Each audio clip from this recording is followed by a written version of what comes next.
شہزادی پارٹ 6۔ چند منٹوں کی سسکاریوں کے بعد خالہ کا کام تو ہو گیا تھا اور مجھے یقین تھا کہ روہت بھائی بھی فارغ ہو گئے ہوں گے۔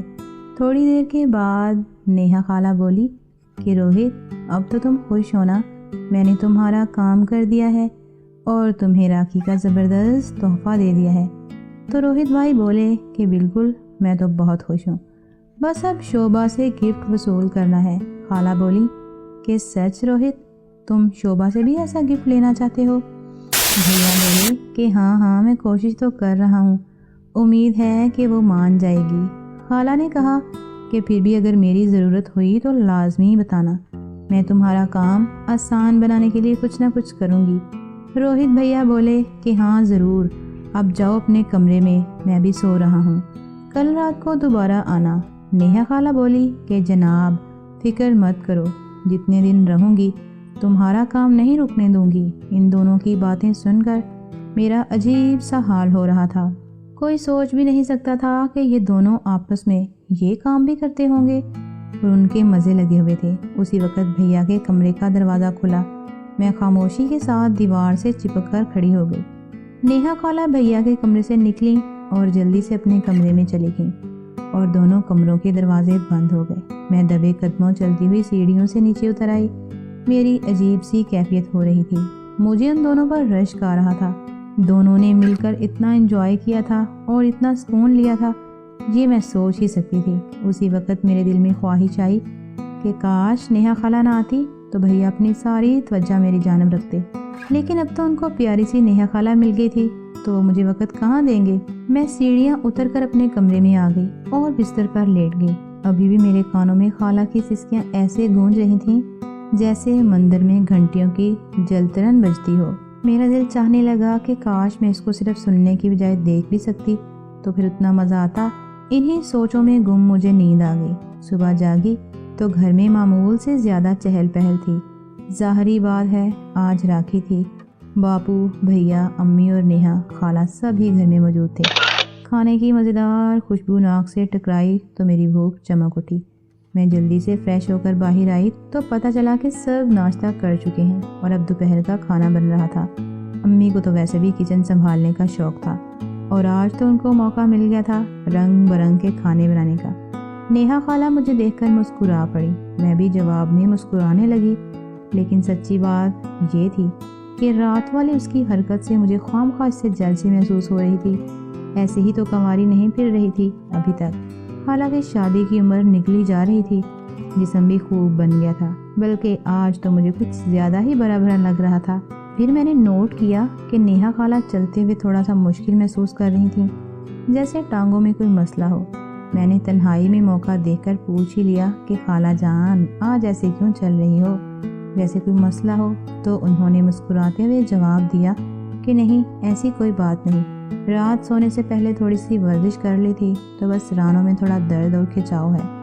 میں نے دل میں سوچا کہ جو ورزش آپ نے کی ہے نا مجھے اچھے سے معلوم ہے، سیدھا کہہ دو کہ روہت بھیا سے ٹکائی ہوئی ہے اور اب ٹھیک سے چلا نہیں جا رہا۔ لیکن یہ بات میں سوچ تو سکتی تھی لیکن خالہ سے کہہ نہیں سکتی تھی۔ دوستی اور بے تکلفی اپنی جگہ، وہ رشتے میں میری سگی خالہ تھیں۔ ویسے آج میں خالہ کا کچھ زیادہ ہی جائزہ لے رہی تھی۔ قاتل حسینہ لگتی تھی، موٹی موٹی خوبصورت آنکھیں، تیکھی ناک، گورا سفید رنگ اور باریک سے گلابی ہونٹ۔ اس بار تو ان کی پوشت بھی پہلے سے کافی صحت مند تھی، جیسے اسے کافی خوراک ملتی ہو۔ اور خوراک کون سی ملتی تھی رات میں نے دیکھ لیا تھا۔ واہ روہت بھیا، کتنے خوش نصیب ہو آپ کو گھر کی پلی ہوئی مرغی مل گئی۔ میں نے روہت بھیا کو نظروں میں اتارتے ہوئے سوچا تو وہ بھی میری طرف دیکھ رہے تھے۔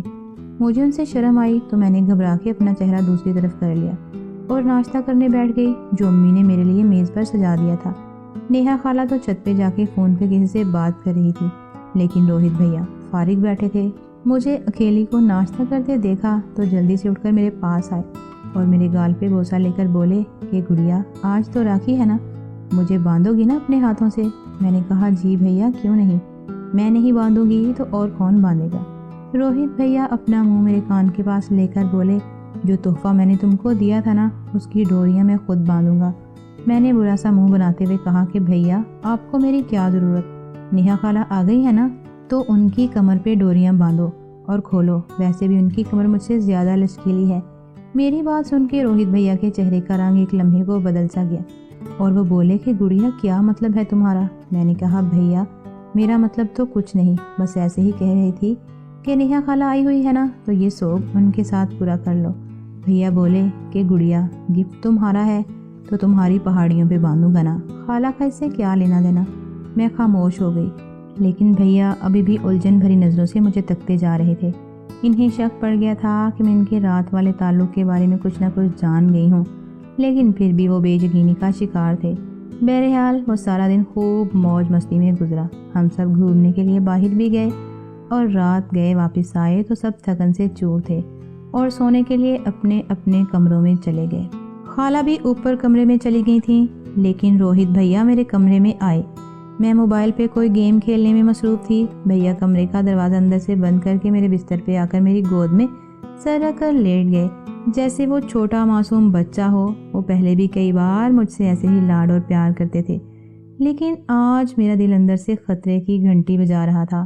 کیا ہوا بھیا، سب ٹھیک تو ہے نا؟ میں نے پوچھا تو وہ بولے کہ ہاں یار بس تھوڑا سا تھک گیا ہوں، رات بھی نیند پوری نہیں ہوئی اور ابھی بھی سارا دن گھومتے پھرتے گزر گیا۔ میں نے بھیا کے بالوں میں پیار سے انگلیاں چلاتے ہوئے کہا کہ رات آپ کی نیند کیوں نہیں پوری ہوئی؟ تو وہ بولے بس ایسے ہی تھک گیا ہوں، جسم میں تھوڑا تھوڑا درد ہے۔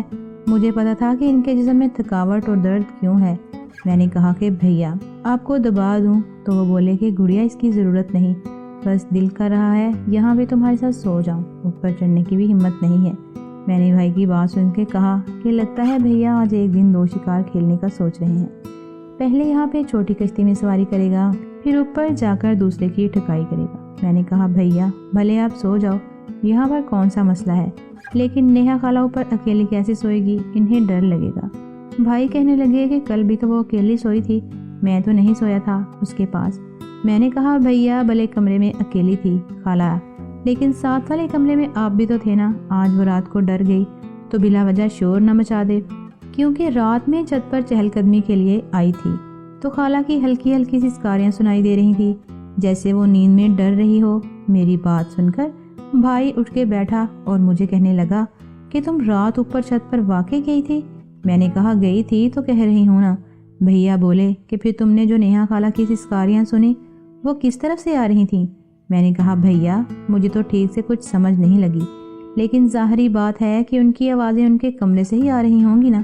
لیکن بھیا میری بات سے مطمئن نہ ہوئے اور میرے سر پر ہاتھ رکھ کے بولے کہ شوبھا میری قسم جھوٹ مت بولنا، تم کو ہمارے بارے میں کچھ پتہ چل گیا ہے تو بتا دو، کیونکہ صبح ناشتے کے وقت بھی تم نے مجھے کہا تھا کہ بنیان کی ڈوریاں نیہا خالہ کو باندھو۔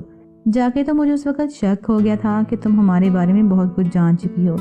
میں نے کہا بھیا ہاں، جب رات میں اوپر آئی تو نیہا خالہ کا کمرہ خالی تھا اور مجھے آپ کے کمرے سے سسکاریاں سنائی دے رہی تھی تو میں نیچے اتر آئی۔ بھیا نے میرا بازو پکڑا اور بولے کہ تم نے پھر کیا سمجھا؟ میں نے کہا بھیا مجھے کیا پتا، بس جو معلوم تھا آپ کو بتا دیا۔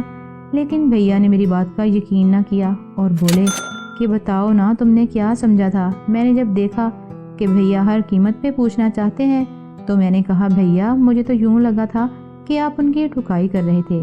میرا جواب سن کر روہت بھیا مسکرا پڑے اور بولے کہ میری گڑیا دن بدن سمجھدار ہوتی جا رہی ہے، تم کو یہ کام کرنا آتا ہے؟ میں نے کہا بھیا بھگوان سے ڈرو، میرا اس کام سے کیا لینا دینا، نہ میں نے کبھی کیا اور نہ ہی کسی کو کرنے دیا۔